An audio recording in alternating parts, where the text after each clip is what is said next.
Umaga po mga kalingap. At sa umagang ito kasama po natin si Kuya Bobby TV 143. Yan Kuya Bobby, magandang umaga po sa iyo. Yan, magandang umaga, Pastor. Pasensya ka na, Pastor, sa boses natin, ha? Medyo paos. Medyo nawala ito nakarang araw, pero ngayon medyo lumabas-labas na. Kuya Bobby, kumusta po ang ang pagsama natin dito po sa Baguio? Sulit na sulit eh. Talagang, siyempre una pasalamatan natin si Lord na mayroong isang Kuya Bal na nabuo.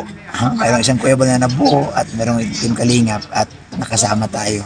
Kasi kung wala si Kuya Bal, hindi man tayo makakapunta ng Baguio. Kasi diba, napakahirap pumunta rito na wala kang wala kang financial. Opo.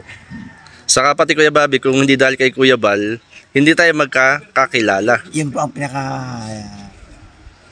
bunga nung Team Kalingap. Isipin mo, ikaw taga Quezon, ako naman taga Bacolod, no? Yung iba kung saan galing. So baga, nabuo tayo dahil sa Team Kalingap, dahil kay Kuya Bal. Kaya salamat kay Kuya Bal, kay Ate Edna, kay Kalingap Prab na, alam mo bro, yung bang yung puso nila, winilkan nila yung tao at hindi nila kilala. Opo. Kuya Bobby, ano po ang masasabi nyo? At ako sa sarili ko, namamangha ako sa muli kong nasaksihan sa ginawang pagsuporta ng Team Kalingap kay Kuya Bal at kay Ate Edna, Kalingap Prab, kay Dodong Roel. Kahapon nasaksihan ko yung mga supporters na sobrang saya, yung kagalakan sa puso nila ikitang-kita natin. Ay oo bro, alam nyo, sa totoo lang, marami pa rin talaga, no? Yung mga 98% pa rin talaga yung nagmamahal kay Kuya Bal. May mga ayaw kay Kuya Bal, pero kung makikita nyo yung tao kahapon sa meet and greet, grabe. Tapos, narinig mo sa kanila yung pagmamahal nila kay Kuya Bal at saka yung mga silent viewers sila, naawa daw sila kay Kuya Bal pag si Kuya Bal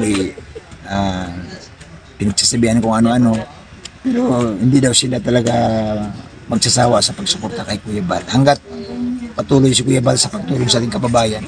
May nakausap ako bro, sabi niya, alam mo sir, umanga talaga kay Kuya Bal dahil sa pagtulong. Bibihira daw kasi ang katulad ni Kuya Bal na buo sa pagtulong lalo na sa mga matatanda. Kuya Bobby, matanong ko lang po, ilang taon na po yung kilala si Kuya Bal? Ako bro, magandang tanong yan. Bro, nakilala ko si Kuya Bal bago ang pandemic. Kilala ko na, ang una kong nakilala ko si Kuya Bal bro, hindi kay Lord Damiana, kundi doon sa Taong Grasa na ibinalik niya sa pamilya. Nakita ko po yun, opo. Itinira niya sa hotel, pinagupitan, opo. In-upgrade, tapos hinanap yung pamilya at nakauwi. Taga Binyan pala yun. Doon ko una siyang nakilala. Kasi, sino itong tao na to? Bakit tumutulong sa mga Taong Grasa? Tapos nasundan pa kay Lola Damiana. Opo. Doon talaga. Tapos, pandemic yun. Siyempre pag pandemic, di ba, nakaranas na hindi ka binilong pa sa bahay. Opo. So doon ako bro, nag-umpisang mag-vlog kasi bro, naawa ako dun sa mga nanghihingi. Madaan sa bahay, nanghihingi ng pagkain. So nagbibigay kami ni Mrs. Naawa ako, tapos sabi ko, kawawa ito dahil pandemic nga, walang makain. Nag-advise sa akin na, kaibigan ko sabi niya, mag-vlog ka. Kasi pag kumita yung vlog mo, pwede mong itulong sa mga tao. Nag-umpisa akong ganun. Pandemic yun bro. That time bro, kilala mo si Joey the Great? Opo, opo. Ang unang kilala ako, si Joey the Great, si Kaagapay, at saka yung si Nel Martinez, apat kami. Kami lang bro, maliliit lang kami na pinto-pintuan ng mga charity vlogger na maliit. Ito bro, kasama ko na si Nel Martinez na taga Las Piñas. Sabi niya bro, i-add ko si Kuya Bal sa group chat. Sabi ko, hindi naman tayo pansinin yung Kuya Bal kasi Kuya Bal yan, sino ba tayo? Sabi, hindi bro, malay mo lang, subukan natin. In-add niya si Kuya Bal. Kasi kilala niya rin si Kuya Bal sa video. Nung na-add niya si Kuya Bal bro, sumagot. Sumagot si Kuya ho? Sumagot si Kuya. Di, sa group chat, sabi, apat lang kami, nag-vote ako. Sabi ni Kuya Bal, ako ito, si Kuya Bal. Grabe Hindi niyo pa na-expect na sasagot si Kuya Bal. Hindi, ako bro, sa totoo lang, hindi ko talaga, sabi ko pa doon sa kay Nel Martinez, sabi ko bro, baka fake account yan. Kasi nga, sino ba namang sasagot sa iyo? Kami bro, ang subscriber namin, alam mo kung ilan? 1,001. Mga kasama ko, 800, si Joey, di pa monetize yan. So, hindi kami maniwala ng isang Kuya Bal Santos Matubang. May sasagot doon sa inyong tanong. A-accept sa group chat namin. Pero sabi niya, si Kuya, bro, ang ano ko doon bro, nahiyaan nga ako Kuya Bal. Tinype ko sabi ko, baka fake account yan. So, napabasa ni Kuya Bal, yung negative, yung duda ko baga. Di kayo makapaniwala. Hindi, siguro maunawaan naman tayo ng mga viewers. Maunawaan na kami ni Kuya Bal kasi hindi kami makapaniwala. Sabi niya, si Kuya Bal nyo ito, tuloy lang sa pagtulong. Galing ano. So, tungtuwa na yung iba. Pero ako, sabi ko, baka naman yan yung kukunyari lang si Kuya Bal yan. Tapos ang ginawa namin bro, pinuntahan namin yung channel. Ito, si Kuya Bal nga, ito yung logo ni Kuya Bal. Oh. Siya ito. Tapos, doon na sabi ni Kuya Bal, alam mo, ito yung paalala una ni Kuya Bal sa aming mga charity vlogger. Sabi niya bro, ganito. Nalala ko talaga ito. Hindi ko ito makalimutan kasi siyempre ang isang Kuya Bal, sabi niya sa amin, no, huwag kayong sumuko. Huwag niyong pansinin yung mga maninira sa inyo. Hindi po madali ang ginagawa ninyo. So, parang nag-isip kami na Encourage sa gano'n. huwag niyong pansinin daw yung mga naninira, yung mga nambabasa. Madaling sabi yung mga baser. So, tuwa kami sabi, tuloy nyo lang yung pagtulong. Talagang ano bro, tapos ando na sa nagbibigay na sa lagi ng yung mga encouragement words baga. Tapos kinukumusta niya na kami, kumusta na kayo? Sabi yung ganon. Tapos lumaon, lumipas ang mga panahon, mga buwan, sabi niya, welcome kayo sa Dait. Wow. Oo. Tapos sabi niya, kailan ginagawa pa yung bahay ko, sira. Wala tayong matutulugan. That time bro, kinukonstruct yung bahay. Tapos sabi niya, sige tuloy nyo yung pagtulong nyo dyan. So may group chat na kami. Nagbibigay na si Kuya Bal ng tulong sa amin na, magbibigay akong pambigas. Tulungan nyo yan. Nagkaroon agad ng communication. Kasi si Kuya Bal bro, sabi niya sa amin pala, that time naghahanap na siya ng kapartner para ang gusto niya, hindi lang sa Dait, nakakatulong. Gusto niya, sabi niya, ikaw Bobby, sa Rizal ka, tumulong ka dyan. Nagbibigay siya ng 2 sakong bigas. Malaking bagay po yun. Oo. Nagbibigay siya. Natala niya ako ng 4,000. Bibili ko yun. Sabi niya, kahit 5 kilos lang. So, una ko, dahil biyahero nga ako, una ko nakikita, yung sa lansangan. Marami kayong makikita yan sa lansangan. Sabi ko, sir, pang ano to? Bigas, 5 kilo. Tapos, kung Kuya Bal, may pabahay ako. Sige, nagbigay si Kuya Bal ng 10,000. Ibili mong gamit sa bahay. Ibig sabihin, Kuya Bobby, ko lang po, interrupt kayo. Ibig sabihin, nung nagbibigay sa inyo si Kuya Bal ng pampabigas, financial, pampabahay, hindi pa ninyo siya nakikita ng personal? Hindi pa. Grabe yung tiwala ni Kuya Bal. Hindi pa, lang. Sa true, lang. Texto? True text lang, messenger lang. Hindi nga, totoo, grabe. Kaya nga, di ko alam bakit ako, di ko sa hinihiga po na yung iwan mo si Kuya Bal o kakalabanin mo si Kuya Bal. Hindi pwede. Kasi hindi nila alam yung paano kami ni Kuya Bal. Kami kasi yung batch 1. Kami, ako. No? Mga batch 1 talaga ang una. Kuya Joey. Si Joey, si Joey, si Gabisera. Kami bro, kami ang unang nakilala ni Kuya Bal. Malalim ba yung aming kumbaga ay may pundasyon. Hindi nila alam na may pabahay ako sa Rizal. Si Kuya Bal po ang nag-encourage sa akin na pabahayan. Kasi sabi ko, Kuya Bal, kawawa yung senior, pinakita ko doon, nakatira lang sa kulungan ng manok. Pabahayan mo yan. Sabi niya, sige, magbibigay ako. So, natulungan ko sa madaling sabi na pabahay. Tapos after pabahay, sabi niya, pasal kayo ng Dait. Ay, in-invite na kayo ni Kuya. Pasal kayo dito. So, ikaw ba naman, pag in-invite ni Kuya Bal, alam hindi ka mo. Opportunity na yun. Pagkakataon. So, nag-Dait kami. Yun. Dait ako bro. Unang 1 linggo bro, nagliban lang sa trabaho, pero nung nasa Dait na ako bro, nabuo na sa isip ko, mag-resign ako sa trabaho. Ay, ibig sabihin Kuya Bobby, noong time po may trabaho kayo. So sabi ko kay Mrs. sabi nga ni Mrs. mag-isipan mong maigi. Kasi pamilyado ka. Yun nga kumbaga sa inyo, kumbaga ay yung fighting spirit ninyo. Bro, kasi that time kasi nun bro, na masaya kami Kuya Bal sa ginagawa yung araw-araw kami hatid sa mga senior. Alam mo yung feeling ba? Hindi ako nabuburing dito, parang ang saya sa pakiramdam. Nag-decide ako, sabi ko, marami kami bro na tumating sa Dait pero ayaw mo na mag-resign. Ako bro, after 1 week, ang paalam ko sa trabaho. Bumalik ako bro after 1 week. Pagbalik ko, may dala na ako resignation paper.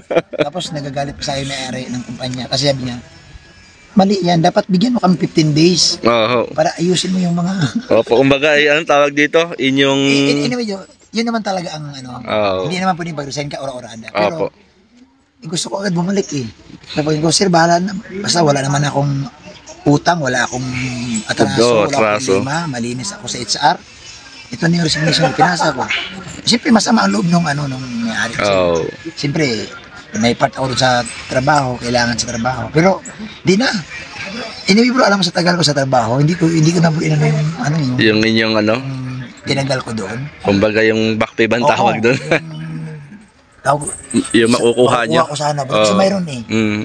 Kasi umabot ako doon ng 17 years. Matagal, matagal. Hindi ko na bro inisip. Matagal pala kayo Ang doon. inisip ko bro, makabalik agad ng dait. Mm. Kasi sabi ko gusto ko masamahan si Kuya Bal. Mm. Yun. Nung nasa dait na ako, doon na nagsimula bro na sabi ko hindi na ako babalik sa trabaho. Tutuloy ko itong pagtulong para naman maiba. Siguro bro, na-inlove ako doon sa ginagawa ni Kuya Bal. Natutulong talaga. Kasi noon talaga bro, grabe ang nung araw, grabe ang mga senior ni Kuya Bal nung araw, wala talagang iniikutan namin ni Kuya Bal ng iniikutan. Kasi wala pa siyang landing pad. Nasa diet pa lang kami. Na tayo rito. Dito kuya. Kuya Bobby, ano yung inyong masasabi sa ginagawang paglinga, pagtulong ni Kuya Bal mula noon hanggang ngayon? Bro, yung pagtulong ni Kuya Bal, masasabi ko talagang sobra sulit na talaga. Kasi bro, sa 200 na pabahay, Grabe na yan. alam mo bro, legendary na yan eh. Kumbaga, hindi mo na pwedeng, naka-record na yan eh. Hindi mo na pwedeng burahin talaga bro, yung 200 na pabahay. Sobrang dami na yan. Tapos ang daming senior bro na tulungan, ang daming buhay na bago. Talaga sabi ko, alam mo si Kuya Bal, destiny talaga ni Kuya Bal na mayroong isang Kuya Bal na lilitaw. Para, kagaya, kita tayo na madami siya natutulungan. Ito pa Kuya Bobby, kami mga baguhan na charity vlogger, ano po yung inyong mai-advise sa amin? Naku bro, ang gandang tanong niyan. Pero alam mo bro, ang advice ko talaga bro. Kasi bro, hindi biro bro ang charity. Opo. Hindi biro bro. Ako bro sinasabi ko sa inyo. Kasi hindi lahat bro, lagi kang viral. Opo. Ang pantulong bro, hindi mo pwedeng hindi mo pwedeng iasa bro sa iba. Totoo po yun. Hindi mo sabihin, uy, pahingi dyan. Opo. Ibibigay ko dito, hindi ganun. So, ang charity talaga, mabigat. Kung titingnan. Kasi pag tinignan mo nga sa video, ay, mabilis magbigay ng bigas. Oo. Pero hindi ganun. Kasi emotionally, dapat maintindihan mo yung tao.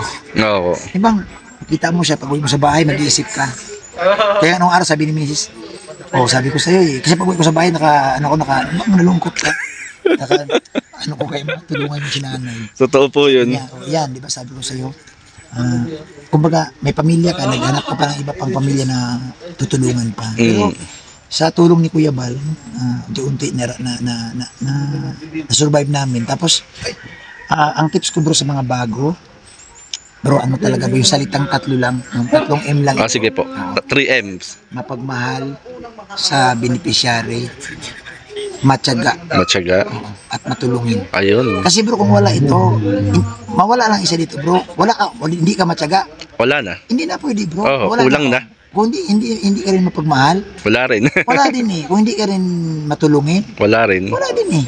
Ano mo yung tiyaga kung hindi ka matulungin? Tama. So yung 3 M, importante talaga ito na dapat baon-baon mo. May mga trials, may mga pagsubok, pero yun nga, yung matyaga, matulungin, mapagmahal, dapat andun. Natandaan ko yan, Kuya Bobby. 3 M lang. Hindi yung matandang, hindi. Iba yan. Iba yung meaning ng 3 M na yun. Yan yung pinanghawakan ko bro. Tapos, siyempre, alam mo bro, in the long run, maraming pwede mangyari. Opo.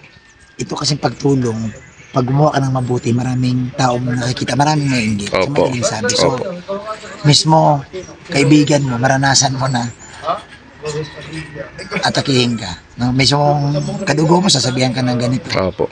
So, dapat bro, matyaga ka talaga. Matyaga. Kasi bro, hindi laging bidobrosis yan eh. Opo. Hindi laging pupurihin ka. Opo. Natural lang po yun. Tama kayo po ba, Kuya Bobby, yung pagiging charity, sa loob na, mga 8 months na ako sa pagka-charity, talagang handa rin yung personal mong pera. Totoo. Pero basta may kagalakan sa puso na gawin yung pagtulong, Hindi siya nakakasawa, hindi nakakapagod. Ang importante kasi masaya. Masaya ka sa ginagawa mo. Yan ang importante dun, bro. At tapos, ano lang bro, huwag magmadali. Opo, yun. Tama po. Tsaka, huwag magmadali kasi yung mga narating ng iba, hindi man yan tipong Biglaan. wala man ako nakita si Kuya Bal, ilang taon baga, 20 years na si Kuya Bal sa pagtulong. Mm. So yung mga narating ni Kuya Bal, hindi naman yung tipong ngayon lang. Kumbaga, noon pa siya nagtanim. Oo, nag-aani na siya ngayon. Nag-aani na siya ngayon. Totoo po yun. Lagi kong tinatandaan bro, na ang pagtanim ng isang punong mangga, hindi po isang linggo. Oo, pagkatanim hindi ka namumunga yan. Siguro ilang taon na bago mamunga. Oo. Mga ano yan, mga 10 years po yan, diba? bago mamunga po yan. So ganun po ang ginagawa na, sabi ko nga, mahirap. So, pasalamatan na lang din natin na mayroong mga sponsor din na mapagmahal, Opo. tumutulong. Yun ang talagang napakalaking tandem natin ng mga charity vlogger. Andyan sila bro. Kasi bro, kung susuluhin mo yan bro, hindi talaga kaya. Oo, makakapagod. Ano ho. Yan, Kuya Bobby. Yan, ano po yung masasabi nyo panghuli kay Kuya Bal dahil siya nagdiwang ng kanyang kaarawan kahapon? Ang masabi ko lang kay Kuya Bal, kumbaga nagawa mo na lahat. Wala ka nang dapat patunayan. Tama. Yun. Ganda, Kuya Bobby, sandali ha. Ang ganda ng word. Wala nang dapat patunayan si Kuya Bal. Yung iba sabi, ano pa bang patunayan ni Kuya Bal? Napatunayan niya na lahat. Oo, napatunayan niya na Kuya Bal lahat, bro. Nagawa niya na yung dapat, yung part niya, nagawa niya na, bro. So, masabi ko kay Kuya Bal, una, pasalamat ako na may isang Kuya Bal at siyempre sa kaarawan ni Kuya Bal. Ito yung mga time na dapat mag-enjoy na lang si Kuya Bal. Kasi nandito na tayo eh. Opo. Andito na yung mga Kalinga partners na na-duplicate ni Kuya Bal bro, na tumulong na din. Kumbaga noong araw, si Kuya Bal isa lang. Ngayon ilan na ba tayo? Marami ng Kuya Bal.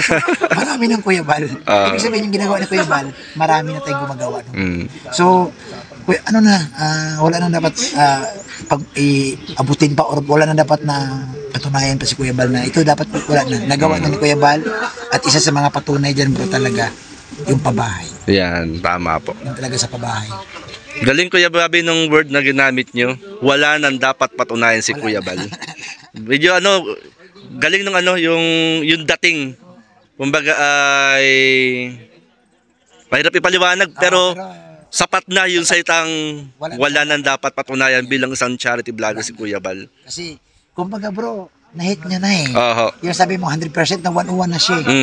So wala na sa dapat pang abuting 200%. Basta ang sabi ko si Kuya Bal na yan. May views o wala, Kuya Bal na yan. Yung kagandahan nun. May views o wala, may viral o wala. Bal Santos matulong na yan. So, Kuya Bal, wala ko ibang wish kasi nandiyan na lahat kay Kuya Bal. Ang wish ko lang talaga bro, good health. Amen. Isa lang, magandang kalusugan lang ni Kuya Bal. Yun lang. Opo. Yan Kuya Bobby, maraming salamat at habang ikay kinakausap ko, may natutunan ako at na-encourage din ako sa mga pinagdaanan mo bilang isang charity vlogger. At ako ay nagpapasalamat din, naging kabahagi ako ng Team Kalingap. Salamat din kay Kuya Bal. Kumbaga tama Kuya Bobby yung sinasabi mo kanina na kapag ikaw, tayo kasi na-impluensyahan ni Kuya Bal pagdating sa pagtulong. Nadoktrinahan. Yun. Nadoktrinahan ka ni Kuya Bal eh. Ito yung nadoktrinahan ako ng pagtulong. Yun ang maganda doon. Susundin ko to. Di ba, kagasabi maliit pa tayo, dinoktrinahan tayo ng itong gawain.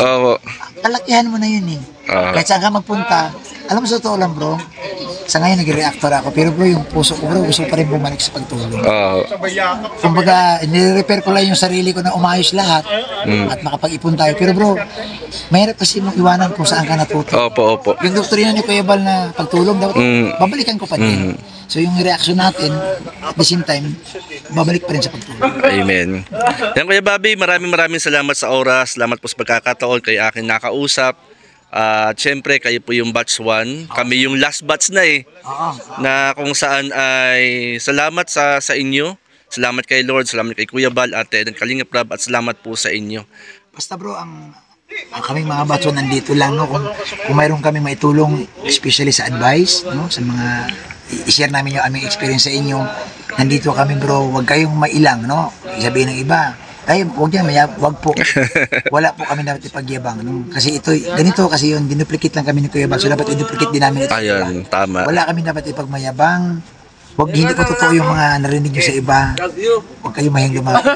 Especially, kung ano po yung nais yung itanong. Yan. Salamat Kuya Bobby. Thank you, bro. Salamat. Salamat Kuya Bobby. God bless Kuya Bobby. Ang Kuya Bobby TV 143. Yan, salamat po sa time Kuya Bobby. God bless po.